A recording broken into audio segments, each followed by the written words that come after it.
Hello everyone, my name is Britta Austin. I am a bit nervous about this discussion leader video, so please bear with me. I'm sure it'll be one of many takes.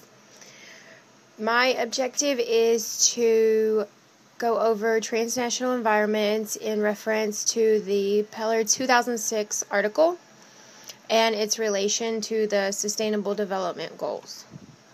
So the author at the beginning of the article begins with an introduction of major networks that they claim forms a significant constellation within the broader global environmental justice movement. So I think it's important for us to just briefly go over these different networks and what they seek to accomplish. The first one, starting in 1997, is the Basel Action Network. So they seek to end economically motivated toxic waste export and dumping, and they believe in an economic basis of global environmental inequality, and they are committed to engaging political economic opportunity structure. The name comes from the 1994 Basel Convention Treaty, in which a unique coalition of developing countries, environmental groups, and European countries succeeded in achieving the Basel Ban, a decision to end the most abusive forms of hazardous waste trade, according to the 2006 article. The second one is Global Anti-Incinerator Alliance, or Alliance for Incinerator Alternatives, developed in 2000. They are working for safe, sustainable, and just alternatives to incineration and ensure that victories in one region, they don't translate to a burden upon another region or country. They're made up of activists, non-governmental organizations, transnational social movement organizations, scholars, and scientists. The third one is Global Response. Started in 1991. It's an environmental education and action network. So what it does is it mobilizes its members to write letters to heads of state, corporate CEOs, or officials at international financial institutions. They have more than 5,500 people across 92 nations. So this is a pretty big campaign. And they launch these campaigns at the request of indigenous people and grassroots organizations. So it's on the behalf of, another movement that they mobilize their members to write these letters. Greenpeace International is next. We are familiar with that from the movie that we watched, Green Fire. Started in 1971, and the efforts focus on the political economic opportunity structure. It's the first organization to raise public awareness about transnational trade in toxic waste. The fourth one, or not the fourth, it's actually the fifth one, forgive me, Healthcare Without Harm. Started in 1996, they're campaigning to improve public health by reducing environmental impacts of healthcare industry worldwide. So they promote human rights and environmental justice for communities impacted by the healthcare industry. They're assuring that the problems are not displaced from one location to another. That's similar to the Global Anti-Incinerator Alliance, and we'll find that is a common theme throughout a lot of the networks, is that they don't want their successes to end up being the burdens of another area or location. Then we have the International Campaign for Responsible Technology, developed in 2002.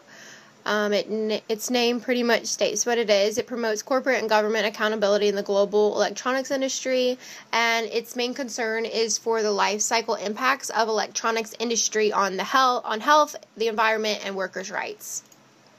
Finishing up with the last two, we have the International POPs Elimination Network.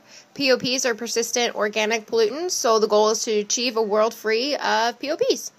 They encourage and enable non-government organizations to engage in practices that make measurable contributions to comply with the Stockholm Convention, which is a UN treaty for reducing and eliminating POPs. The last one is the Pesticide Action Network, developed in 1982. So they are working to replace the use of hazardous pesticides with ecologically sound alternatives. They empower groups and individuals, such as farmers, women, people of color, through publication, conferences, and workshops. Okay, moving on to the meat of the article. It's important that we point out, well, the author feels that it's important to point out the discourse between the definition of environmental justice.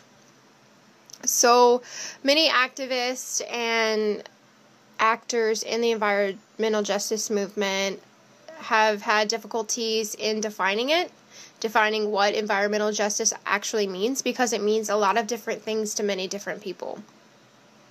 The interpretation of the definition is really just up to it's very situational. It can really depend on the people, the culture in which the injustice is happening, and so it's going to be defined from a very subjective perspective. So with this, it makes it very difficult to unite transnational networks in a united front. It makes it really difficult for them to form this collaboration of networks that can tackle these issues unitedly. And so one of the issues between the networks that we've just spoke about is the discord between the North and the South. So large gaps can be seen between the goals of these activists due to the inequalities that exist, leading to conflict and mistrust. So whereas many of the groups that we talked about, they really work to make sure that their successes don't end up being a burden on another region, that is the cause for a lot of the conflict and mistrust between the North and South activists.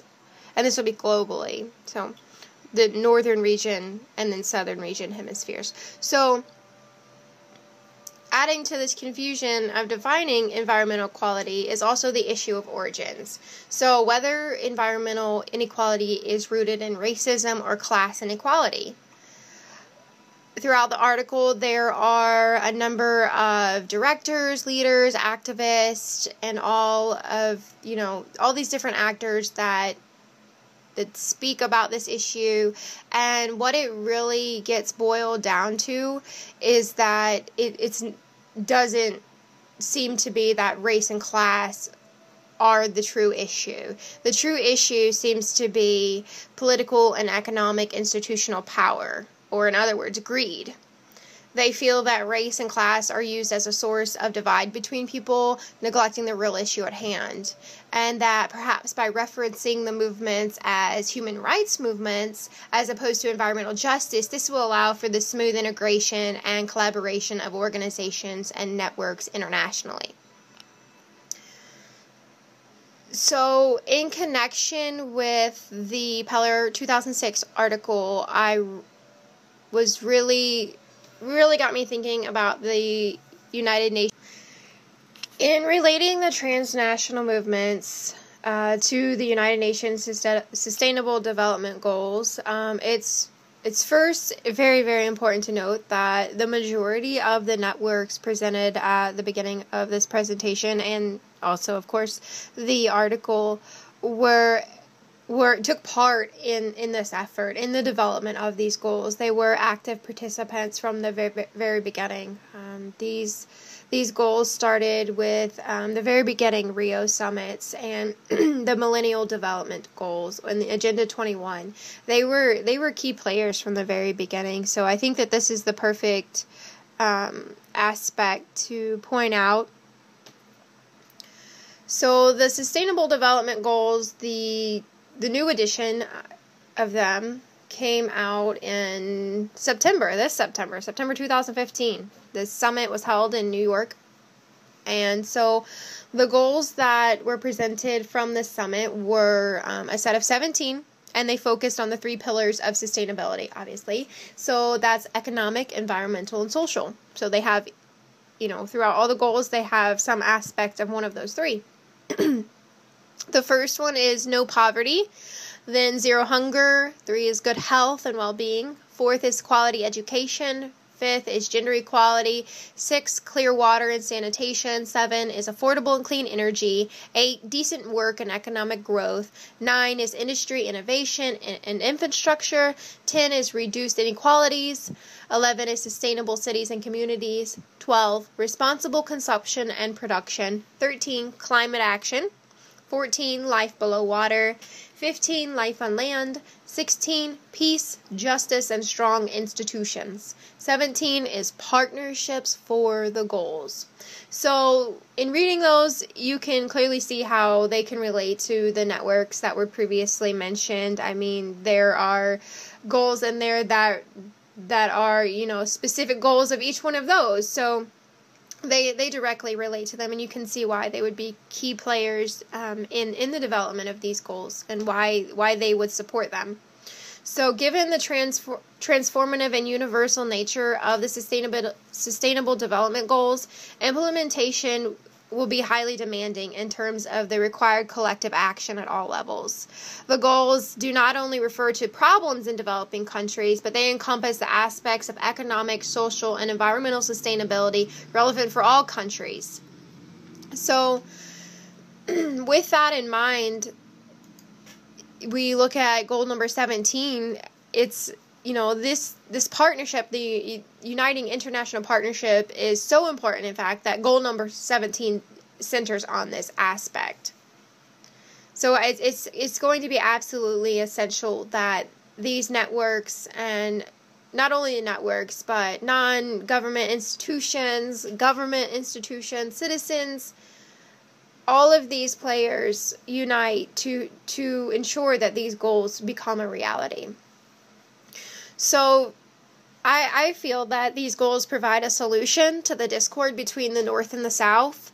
Since their driving motivators are included in the target, it will help to relieve the mistrust and the conflict in those areas if the problem itself is eliminated, obviously. So the goals also bypass the need for a unanimously defined definition of environmental justice and inequality that the paper really talks about a lot as, a really difficult hurdle to overcome in uniting transnational environments or transnational networks. So with the underlying principles seeking to eradicate as the underlying principles seek to be eradicated through the completion of the goals, I feel that it will bypass the need for that unanimously defined definition, and so that will no longer be a concern.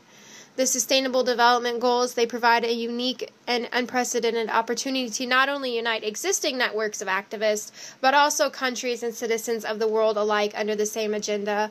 And that's really the main point that I'm making, is that it just provides the opportunity to unite them under the same agenda. And by doing so, it not only puts everyone on the same playing field with the same goals, the same agenda in mind, but it unites these networks along with citizens, government organizations, non-government organizations alike. So it really stands to be a platform that I mean, those who care about the 17 goals that have been listed to come together and collaborate on initiatives and movements to be sure that these goals are achieved.